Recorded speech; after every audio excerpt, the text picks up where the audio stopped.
Political science and international relation में आपका स्वागत है। आज हम पढ़ेंगे लोक प्रशासन क्या है, इसके डेफिनेशंस, मीनिंग्स क्या हैं, अप्रोचेस क्या हैं, स्कोप क्या है। पॉलिटिकल साइंस की परिभाषा क्या है, इसका अर्थ क्या है, इन सभी चीज़ों के बारे में अभी जानेंगे। पहले तो एक पर्सनालिटी है, उनसे आपको मिलवाना बहुत ज़्यादा ज़रूरी है। उनका नाम है वुड्रो विल्सन।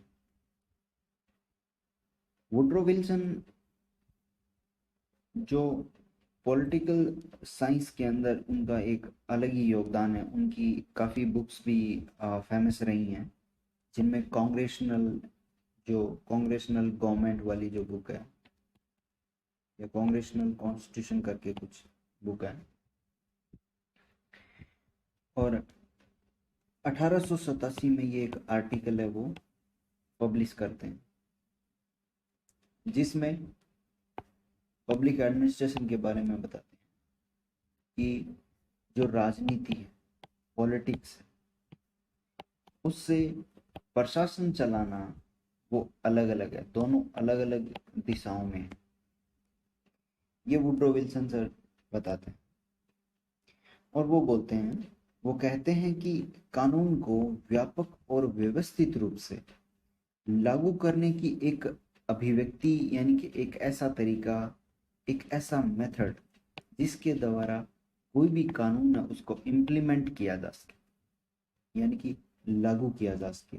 वो एक तरीके का स्किल है, एक ऐसा स्किल जिसे लागू किया जाए, उसे पब्लिक एडमिनिस्ट्रेशन कहा जाता है। उसके बाद आते हैं एल डी वाइट।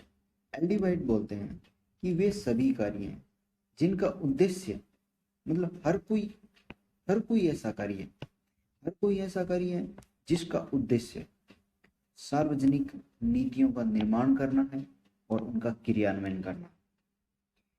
यानी कि जो भी पब्लिक पॉलिसीज हैं उनको आप बनाओ और उनका क्रियान्वयन करो, वही लोक प्रशासन है। नेक्स्ट जो अपने विचारक हैं वो थे लूथर गुलिक। लूथर गुलिक पब्लिक एडमिनिस्ट्रेशन को एक गवर्निंग साइंस के रूप में बताते हैं, यानी कि शासकीय विज्ञान के रूप में बताते हैं। आगे करेंगे इनको थोड़ा थोड़ा, अभी एक ब्रीफली इंट्रोडक्शन डेफिनेशन टाइप करना है।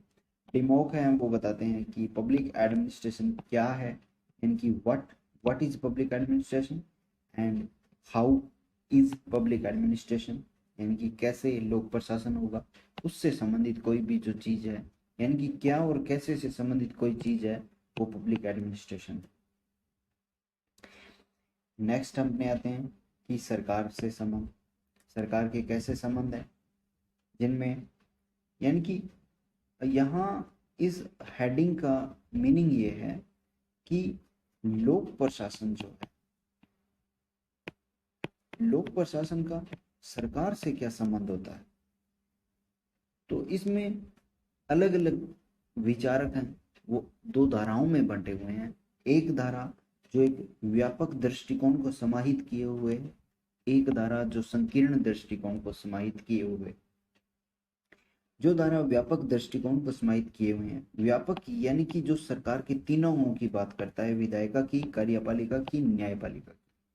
जो इसके अलावा भी कोई और अंग है तो उनकी भी बात करता है। मतलब ये व्यापक यानी कि एक इंक्लूसिव अप्रोच लेके ये चलता है, समग्र अप्रोच इसकी होती है।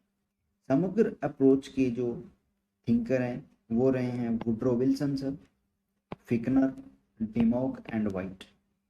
ये ऐसा मानते हैं कि सरकार से लोक प्रशासन का संबंध है वो व्यापक है, लेकिन कुछ ऐसे विद्वान भी हैं जो सरकार से संबंध है वो संकीर्णता पर आधारित मानते हैं। संकीर्णता पर आधारित कैसे मानते हैं? वे मानते हैं कि लोक प्रशासन केवल एक कार्यपालिका से संबंध मात्र है, इससे ज्यादा और कुछ नहीं। जिनमें साइमन है, लुथर गुलिक है, हेनरी फियोल है, विलोवी है। तो ये जो विद्वान है वो लोक प्रशासन को संकीर्ण अर्थों में लेते हैं। अब हम देखते हैं दोस्तों कि लोक प्रशासन की प्रकृति क्या है। जब बात प्रकृति की आती है तो इसमें दो टाइप की इसकी प्रकृति है, एक एकीकृत है और एक प्रबंधकीय। एकीकृत प्रवृत्ति जिस प्रकार से अभी हमने किया कि सरकार से संबंध, सरकार से जिनका संबंध जो इतना व्यापक दृष्टिकोण वाला भी है, एक व्यापक दृष्टिकोण है और एक संकीर्णता आधारित दृष्टिकोण। इसी तरह जैसे व्यापक दृष्टिकोण है उसी आधार पर लोक प्रशासन की एक प्रकृति भी है, और व्यापक दृष्टिकोण की तरह एक एकीकृत प्रकृति भी पाई जाती है। एकीकृत प्रवृत्ति यानी कि हर तरीके से 360 डिग्री एंगल पर किसी चीज को समझा जाता है। 360 डिग्री यानी कि जिसमें सरकार तो आती है, सरकार के तीनों अंग आ जाएंगे, और इसके साथ अन्य समाहित जैसे यूं मान के चलते हैं कि पार्लियामेंट में भी जैसे एग्जीक्यूटिव में भी, यानी कि कार्यपालिका में भी एक स्थायी कार्यपालिका जिस तरह से होती है, और जो भी ब्यूरोक्रेसी है, ब्यूरोक्रेसी यानी कि नौकरशाही व्यवस्था जो एक देश में जो आयरन स्टील जो एक आयरन फ्रेम या स्टील का काम जो कर रहा है वो सभी इसमें इंक्लूड हो जाएंगे, यानी कि इवन राज्य के कर्मचारी वगैरह सभी लोग इसमें आ जाएंगे।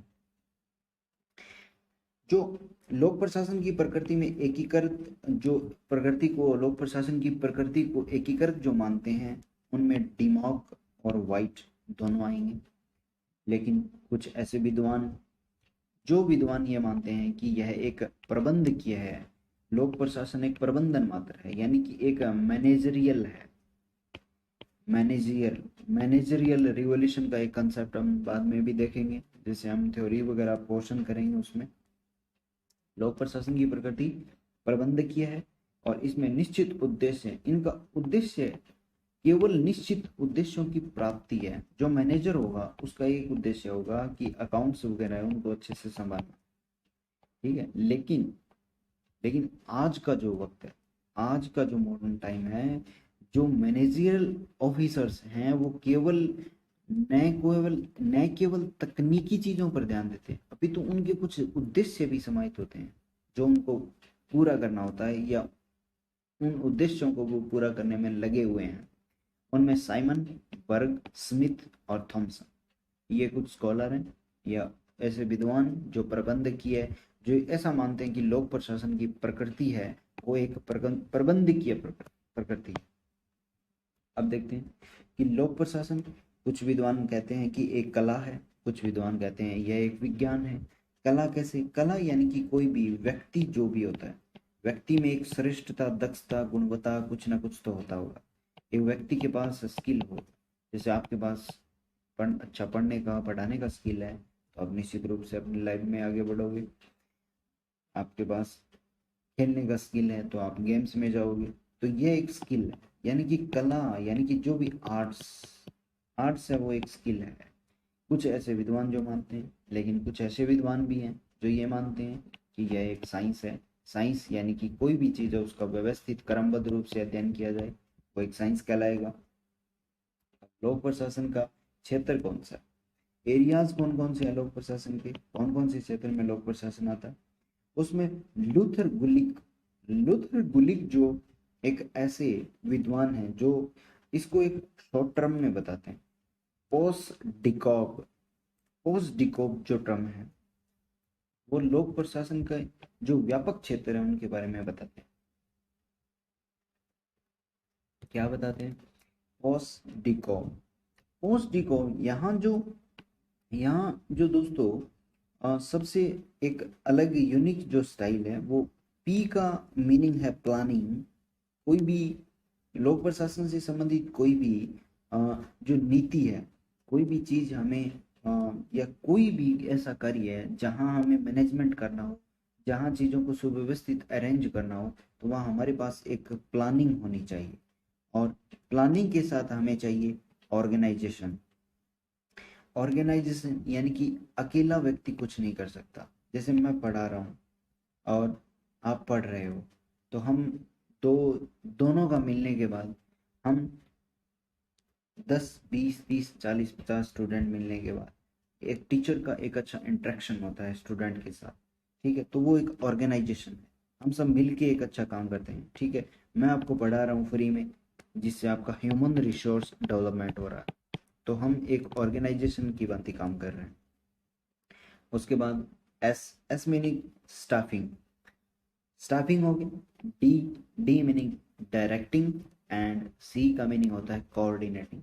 दोस्तों हमें कोऑर्डिनेटिंग यानी कि सी का हमें बहुत ही इंपॉर्टेंट तरीके से याद रखना।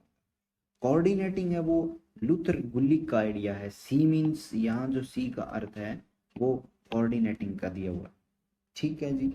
उसके बाद ओ कोऑर्डिनेटिंग यानी कि सी ओ कोऑर्डिनेटिंग, और आर मीन्स रिपोर्टिंग। लास्ट में कोई भी प्रोजेक्ट पूरा कंप्लीट होता है उससे पहले समन्वय होता है, यानी कि पहले कुछ स्टाफ पहले पहले क्या करते हैं, जैसे कोई भी प्लानिंग करते हैं, प्लानिंग के बाद कुछ ऑर्गेनाइजिंग करते हैं, कुछ चीज़ों को एडजस्टमेंट करते हैं, उसके बाद हमारा एक स्टाफ तैयार होता है, जिसके बाद कोई ना कोई एक स्टाफ आने के बाद जैसे एक मूवी बनती है तो उसमें पहले क्या होता है, स्टाफ आता है, फिर वो डायरेक्टर आता है, डायरेक्ट कोई भी किसी भी तरह का डायरेक्टर है वो निर्देश देता है कि इस तरह से फिल्म बनाई जाए, फिर सभी लोग उसमें कोऑर्डिनेट करते हैं, जैसे फीचरिंग करते हैं, कोई भी हीरो या हीरोइन है, कोऑर्डिनेटर हो गया।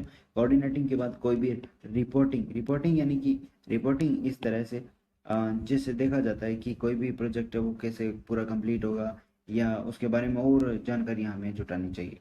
और लास्ट में बजटिंग यानी कि कितना कॉस्टली रहेगा। बजट तो दोस्तों हर चीज़ की एक बुनियाद है, ऐसा नहीं तो कुछ भी नहीं। अब उसके बाद फ्यूल, फ्यूल बताते हैं। पब्लिक एडमिनिस्ट्रेशन को 5 सीरीज में यानी श्रेणियों में बांटते हैं। जिस तरह से लूथर गुलिक है वो पोस्ट डिकॉब के रूप में बांटते हैं, वहीं फ्योल है वो पोकॉक के रूप में इसको डिवाइड करते हैं। फ्योल बताते हैं कि पी मीन्स यहाँ प्लानिंग है, कोई भी चीज़ प्लानिंग करो। ओ मीन्स ऑर्गेनाइजिंग करो। यहाँ सी मीन्स दोस्तों कमांडिंग आता है पहले, और जो लूथर गुलिक का जो आइडियाज है सी ओ मीन्स कोऑर्डिनेटिंग था, लेकिन यहाँ सी का पहले मीनिंग आता है कमांडिंग, और उसके बाद आता है कोऑर्डिनेटिंग, उसके बाद आता है कंट्रोलिंग। तो इसका सीक्वेंस याद रखना होगा, ये फ्यूल के आइडियाज हैं, ठीक है दोस्तों। नेक्स्ट अपने चलते हैं विलोवी। विलोवी विलोवी की जो बुक आती है वो 1927 में आती है। ये अभी पहला चरण जारी था, लोक प्रशासन के विकास का पहला चरण जारी था ये, और इस चरण के अंदर 1927 के अंदर प्रिंसिपल ऑफ पब्लिक एडमिनिस्ट्रेशन यानी कि लोक प्रशासन के सिद्धांत नाम से बिलोवी की एक बुक आती है। वो बताते हैं कि लोक प्रशासन के कार्य क्षेत्र हैं उनको 5 भागों में बांटा जा सकता है, जिनमें एक सामान्य प्रशासन है, एक संगठन है, और एक कार्मिक प्रबंधन है, वित्तीय प्रशासन है, और भौतिक सामग्री की पूर्ति और भर्ती परीक्षण जो दिया हुआ। परीक्षण का अर्थ यहाँ प्रशिक्षण है दोस्तों, यानी कि ट्रेनिंग। अब इसके कुछ आलोचक भी रहे हैं। आलोचक में लेविस मेरियम महोदय, वो क्या बताते हैं कि जैसे गुलिक और फ्योल ने, जैसे एक ने जो गुलिक और फ्योल ने एक यहाँ कुछ अतरंगी स्वैग दिखाया है, जैसे पोस्टकॉर्ब एंड पोकॉक, तो ये बताते हैं कि मेरियम महोदय बताते हैं कि गुलिक और फ्योल ने केवल तकनीकी चीजों पर बल दिया है, न कि कोई विषय वस्तु पर। उन्होंने आइडियाज पे तो फोकस ही नहीं किया है, ठीक है, आइडियाज पे फोकस ही नहीं किया, उन्होंने ओनली तकनीक पर बल दिया है। नेक्स्ट अपने करते हैं कि पब्लिक एडमिनिस्ट्रेशन के में 2 टाइप के प्रशासन भी होते हैं, एक होता है लोक प्रशासन और एक होता है निजी प्रशासन, यानी public administration and private administration. दोनों में अंतर देखेंगे। कुछ विद्वान हैं जो इनके बीच में, दोनों के बीच में अंतर करते हैं, जिनमें उर्विक साइमन और मेरी फोलेट है। ये वे विद्वान हैं उर्विक साइमन मेरी फोलेट, जो public administration and private administration में डिफरेंसेस के बारे में बताते हैं। अब देखते हैं इनमें क्या डिफरेंसेस है। लोक यानी कि पब्लिक वाला, और निजी यानी कि प्राइवेट वाला। लोक प्रशासन यानी कि जिनका ये राजनीतिक होता है। क्या होता है ये लोक प्रशासन? पब्लिक जैसे पॉलिसी बनती है कि सभी को फ्री में खाना दे दिया जाए, सभी को, जैसे नेशनल फूड सिक्योरिटी एक्ट के तहत सभी लोगों को, देश में जो 67% आबादी है उसको क्या दिया जाता है, फ्री में अनाज दिया जाता है। उसी तरह लोक प्रशासन यानी कि पब्लिक एडमिनिस्ट्रेशन है वो राजनीतिक होता है, राजनीतिक होता है और इसमें नौकरशाही विद्यमान होती है। नौकरशाही आपको पता ही है कि जो लाल फीताशाही है वो औपचारिक रूप से एक पद सोपानिक व्यवस्था है, यानी कि जिसमें पद सोपान यानी कि एक अपना ही मतलब घमंड टाइप की जो चीज होती है, ठीक है। औपचारिक पद मतलब ये दिखावे में ज्यादा विश्वास करते हैं, मतलब इनका एक एक ऐसा टैग होता है, यानी कि ये लोग कुछ स्पेसिफिक लोग हैं जो समाज से हटके रहते हैं, ठीक है जी। दूसरी बात, राजनीतिक होंगे यानी कि नेता लोग जो होंगे उनका जनता के प्रति दायित्व ज्यादा होगा, उत्तरदायित्व रिस्पॉन्सिबिलिटी उनकी अधिक होगी। वहीं अपने अभी आते हैं निजी क्षेत्र में। निजी प्रशासन की यदि बात की जाए तो इसमें ये क्षेत्र गैर राजनीतिक होता है मुख्य रूप से, यानी कि निजी है तो कहीं ना कहीं स्किल की बात होगी, कहीं ना कहीं बिजनेस की बात, कॉमर्स की बात होगी, और कहीं ना कहीं ये रिस्पॉन्सिबल जनता के प्रति न होकर ये रिस्पॉन्सिबल होते हैं जिस भी कंपनी में काम कर रहे हैं या उसके ओनर से या डायरेक्टर बोर्ड से, उनके प्रति रिस्पॉन्सिबिलिटी इनकी रहती है। अब इसी आधार पर हेनरी फ्योल ने ये जो अंतर है, कौन सा अंतर, ये जो लोक प्रशासन का और निजी प्रशासन दोनों का अंतर है उसको हेनरी फ्योल ने खारिज कर दिया। वो बताते हैं कि दोनों ही चीजें सेम हैं, इनमें अंतर नहीं किया जाना चाहिए क्योंकि दोनों के पास कर्मचारी और अधिकारी समान था। अब देखते हैं दोस्तों कि लोक प्रशासन के अंदर कुछ विकार, सॉरी, लोक प्रशासन के अंदर उसका विकास किस तरह से होता है। लोक प्रशासन के विकास के बारे में, लोक प्रशासन का विकास 18वीं सदी में जर्मनी जर्मनी में हुआ था। जर्मनी में एक महत्वपूर्ण या एक विद्वान थे जिनका नाम था जॉर्ज जिनके। जॉर्ज जिनके हैं वो 18वीं सदी के कैमरलवाद के अग्रणी माने जाते हैं। कैमरलवाद जो जर्मनी में एक जर्मन साइंस ऑफ एडमिनिस्ट्रेशन था और जिसका उद्देश्य था कि इकोनॉमी है, जर्मनी की इकोनॉमी है उसको स्ट्रॉन्ग, उसका मैनेजमेंट कैसे किया जाए, उसका जर्मनी की जो अर्थव्यवस्था थी उसको केंद्रीकृत करके और उसका उसका उसको केंद्रित करके उसको मजबूत कैसे बनाया जाए। इसलिए जर्मन लोगों ने क्या लेके, जर्मन विद्वान लेके जर्मन साइंस ऑफ एडमिनिस्ट्रेशन। तो लोक प्रशासन का कहीं ना कहीं जो आधुनिक युग के अंदर जो शुरुआत होती है वो जर्मनी की देन है और जर्मनी के कैमरलवाद की देन है जिनके विचारक थे जॉर्ज जिनके। अब हम देखते हैं अमेरिका में तो हैमिल्टन जिनका न्यूज़पेपर था द फेडरलिस्ट पेपर, और सबसे पहले पब्लिक एडमिनिस्ट्रेशन शब्द दोस्तों का यूज हुआ था, वो शब्द प्रथमतः प्रयोग किया था किसने, हैमिल्टन, द फेडरलिस्ट पेपर के अंदर। लोक प्रशासन का पहला जो शोध है वो चार्ल्स जियाबुनिन ने the principle of public administration कब, 1812 के अंदर, 1912 के अंदर भी, सॉरी 1812 के अंदर प्रकाशित किया। ये पहला शोध था दोस्तों। अब हम चलते हैं कि कुछ जैसे वुड्रो विल्सन साहब थे। वुड्रो विल्सन जो 1887 के अंदर है वो एक आर्टिकल लिखते हैं जिसमें वो बताते हैं कि लोक प्रशासन एक विज्ञान की तरह है और उसको राजनीति से अलग कर देना चाहिए। तो वो बताते हैं कि स्वतंत्र विषय के रूप में स्थापना का जो श्रेय है वो वुड्रो विल्सन सर को ही जाता है, जो अमेरिका के राष्ट्रपति भी रहे बाद में, हमें याद होना चाहिए ये चीज़ें। जो फर्स्ट वर्ल्ड वॉर के जो टाइम थे वो वुड्रो विल्सन ही थे जिन्होंने वर्साई जो संधि है, ठीक है, उन्होंने वुड्रो विल्सन की जो कुछ एक आदर्शवाद का प्रिंसिपल भी है अंतर्राष्ट्रीय शांति के लिए, तो वो देखेंगे, हम आगे देखेंगे। वुड्रो विल्सन कहते हैं कि संविधान निर्माण से अधिक मुश्किल कार्य क्या है, वो कार्य है उसका क्रियान्वयन। दोस्तों संविधान बनाना उतना मुश्किल नहीं जितना उसका क्रियान्वयन। जब दो व्यक्तियों ने मिलकर, अब यहाँ जो वुड्रो विल्सन सर की है उनकी बातें कंप्लीट हो जाती है जो उन्होंने बताया है। वहीं साइमन वही है। साइमन वो कौन है दोस्तों, जो हमने स्टार्टिंग में पढ़े थे कि संकीर्णता आधारित, जो सरकार के संबंधों को क्या मानते हैं, संकीर्णता का आधार देते हैं, जो केवल कार्यपालिका में विश्वास करते हैं। उसमें साइमन, लूथर गुलिक, हेनरी फ्योल, विलोवी कुछ विचारक हैं। तो इसमें साइमन है, साइमन क्या बताते हैं अभी हम देखते हैं। साइमन बताते हैं कि जब दो व्यक्तियों ने साथ मिलकर, यानी कि प्रशासन, लोक प्रशासन, पब्लिक एडमिनिस्ट्रेशन है, वो साथ मिलने से ही संभव हो पाएगा, मिलकर पत्थर को धकेल दिया, यानी कि ये जो कहीं मान के चलो कहीं पहाड़ी है और यहाँ से पत्थर नीचे फेंक दिया, तो ये पत्थर आगे से आगे, आगे से आगे चलता गया, वहीं से प्रशासन शुरू हो गया, क्योंकि दो लोगों ने साथ में इसमें भागीदारी की थी।